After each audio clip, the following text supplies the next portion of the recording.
وَإِذْ بَوَّأْنَا لِإِبْرَاهِيمَ مَكَانَ الْبَيْتِ، یاد کرنے کا ہے جب ہم نے ٹھکانے دیے ابراہیم علیہ السلام کو بیت اللہ کی جگہ کی کہ حضرت یہاں پر تعمیر کر لے، اللہ تشرک بی شیئا، کہ شرک نہ کرے میرے ساتھ بالکل۔ بیت اللہ کیوں بنا ہے؟ اللہ تشرک بی شیئا۔ تو پہلا کام بیت اللہ کے متولی کا یہ کہ مشرک کو روکے، وہاں مشرک کو نہ جانے دے۔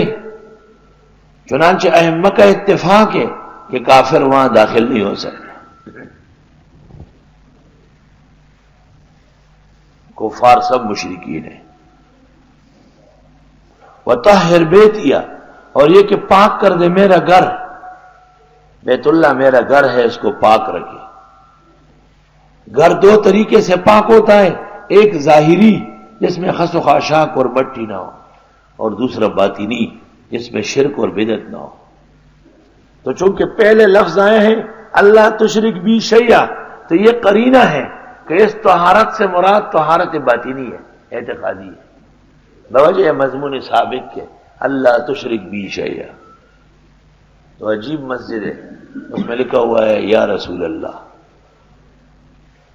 یا غوث الاعظم۔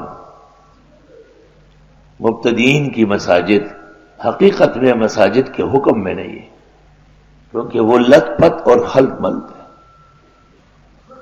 فقہائے کرام نے اس سے استدلال کیا، فتاوی عالمگیری جلد 5 میں ہے، تکرہ الکتاب علی جدران المسجد، مسجد کی دیواروں پر لکھنا منع ہے، لکھنا منع ہے۔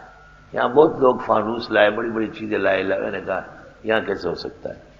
باقی اسماء حسنہ اس لیے ہے کہ آگے فقہاء نے لکھا ہے سوائے اللہ کے نام کے، تو پتہ چلتا ہے کہ نام الہی لکھنا جائے، سوائے اللہ کے نام کے۔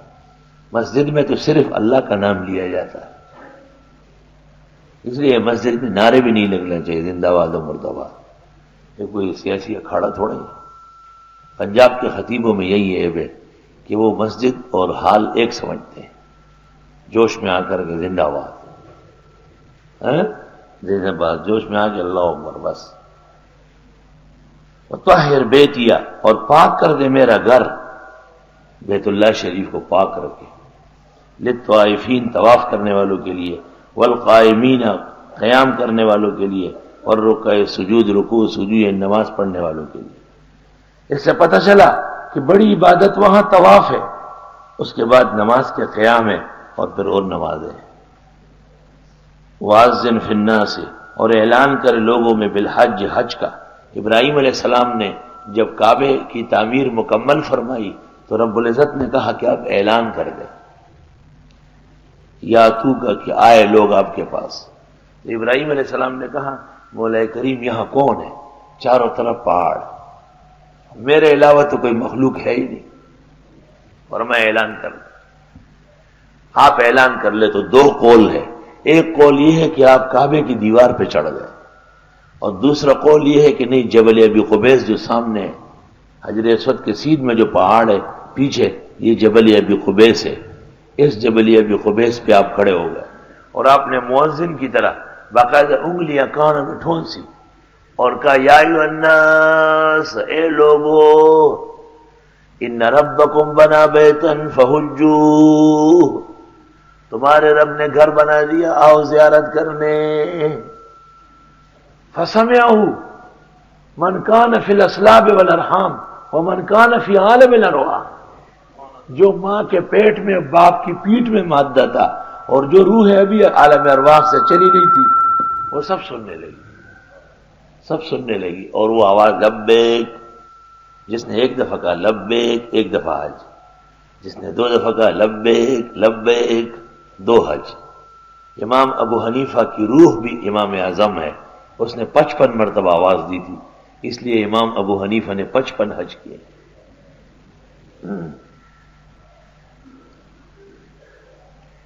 نر کی ہر چیز نر ہوتی۔ ہمارا ایک ساتھی تھا، وہ میرے ساتھ پڑھتا تھا، وہ بہت روتا تھا، وہ کہتا تھا مجھے نہیں لگتا ہے کہ میری روح نے آواز دی، نہیں جا سکتی، اللہ لے گیا اس کو، آواز ثابت ہو گئی۔ اس سے پتہ چلا کہ انسان دینی محنت کر لے، خیر و برکت اللہ عطا فرمائے گا۔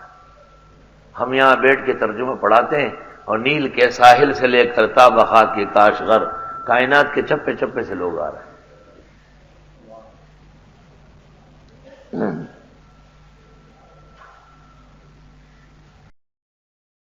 بنگلہ دیش گئے تھے ہم، سابق مشرقی پاکستان، تو انہوں نے کہا کمانڈر ان چیف آ رہا ہے ملنے کے لیے۔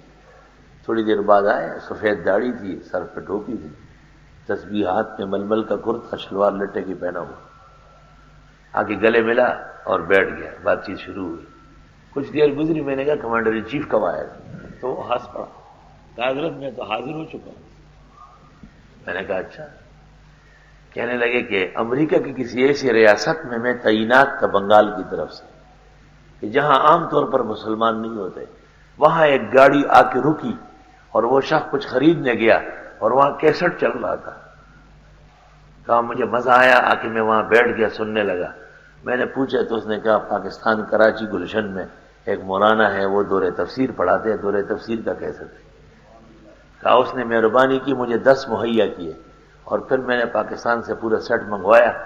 کہا یہ اس کے برکت کا نقشہ ہے کہ میں کمانڈر ان چیف کی سیٹ پر بیٹھا ہوا ہوں، لیکن الحمدللہ دینی بالکل جیسے عالم دین شیخ الحدیث ہوتا ہے، سفید ٹوپی اور رومال کندھے پہ، سفید کپڑے اور تسبیح ہاتھ میں۔ تو دیکھو ہم نے اس لیے تو نہیں پڑھایا تھا کہ وہاں آواز پہنچی، یہ تو اللہ کی اپنی قدرت ہے۔ محمد الرسول اللہ صلی اللہ علیہ وسلم مکہ و مدینہ میں ہے اور اللہ فرماتے وَرَفَعْنَا لَكَ ذِكْرَكَ، آپ کی آواز میں بڑھاؤں گا۔ آپ دیکھیں گے کوئی دنیا کا چپا نہیں ہوگا جہاں آپ کا نام نہ ہوگا۔ وَأَذِّنْ فِي النَّاسِ، اعلان تو کرے لوگوں کو، بالحج، حج کا، سبحان اللہ۔ یاتوک رجالاً، آئیں گے آپ کے پاس پیادہ۔ آدم نے ہندوستان سے 50 حج کیے، ماشین، قاری نے مرقات شرح مشکات میں اور لوگوں نے بھی لکھا ہے 50 مرتبہ آدم علیہ السلام ہندوستان سے گئے، وہ تو تشریف ہند میں لائے تھے، سرندیب میں۔ وَعَلَىٰ كُلِّ ضَامِرٍ، اور ہر تکی اونٹنی پر، تکی، وہی اتنا بڑا سفر جو کر کے جائے گی اونٹنی تو وہ تکی ہوئی ہوگی نا۔ یاتین من کل فج عمیق، آئیں گے ہر دور دراز کے گھاٹی سے، درے سے۔ فج کے معنی راستہ، عمیق گہرا، ہر دور دراز کے راستے سے آئیں گے، سبحان اللہ۔ چو کعبہ قبلہ حاجات شد از دیار بعید، کعبہ تو بہت دور ہے ہم سے، روند خلق بدیدارش از بسے فرسنگ، دنیا کے دور دور سے لوگ جا رہے ہیں۔